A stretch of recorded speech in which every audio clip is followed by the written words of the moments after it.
এগুলোর মধ্যে অন্যতম হল আনারস।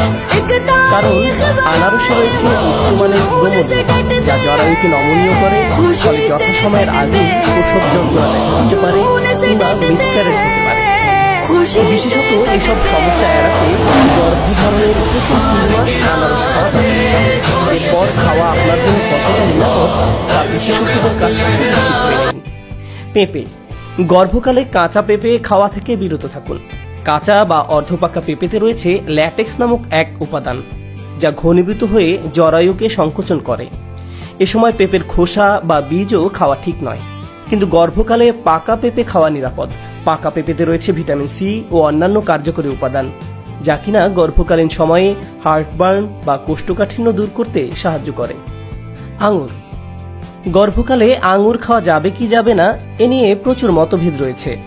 আঙুর খেতে নিষেধ করা হয় কারণ পোকামাকড়ের আক্রমণ রোধে আঙুর গাছে প্রচুর পরিমাণ পেস্টিসাইড স্প্রে করা হয়। আরও একটি কারণ হচ্ছে আঙুরে থাকে প্রচুর পরিমাণে রিসভেরাট্রল, যা সন্তান সম্ভবা মায়ের শরীরে বিষক্রিয়া ঘটাতে পারে। তবে প্রেগন্যান্সিতে আঙুর খেয়ে শরীরে ভিটামিন এ ও সি এর যোগান দেওয়া সম্ভব। গাজর। প্রেগন্যান্সিতে অতিরিক্ত গাজর খাওয়া শরীরের জন্য মারাত্মক ক্ষতিকর হতে পারে। শরীরে অতিরিক্ত বিটা ক্যারোটিন ত্বকের বিবর্ণতা ও ভ্রূণের ক্ষতি করতে পারে। যদিও এটির কোনো বৈজ্ঞানিক প্রমাণ নেই, তবুও খাওয়ার আগে অভিজ্ঞ চিকিৎসকের পরামর্শ মেনে চলাই ভালো। শুধু এসব ফল নয়, গর্ভকালে কোন কোন খাবার কতটা খাওয়া নিরাপদ তা শুরু থেকেই ডাক্তারের কাছ থেকে জেনে নেওয়া আবশ্যক।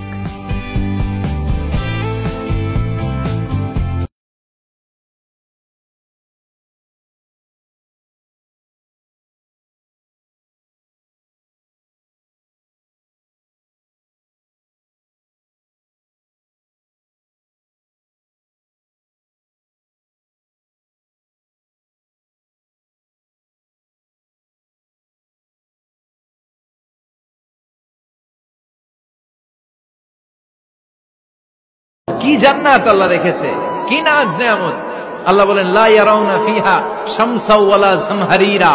এমন জান্নাত যেটার মধ্যে রৌদ্রও নাই, বৃষ্টিও নাই, শীতের প্রচন্ড ঠান্ডাও নাই। কেমন হবে রে জান্নাতটা ভাই, কত সুন্দর হবে। নাতিশীতোষ্ণ একটা ভাব থাকবে, রোদ নাই, বৃষ্টি নাই, শীতের কনকনে ভাব নাই। লা ইয়ারাউনা ফিহা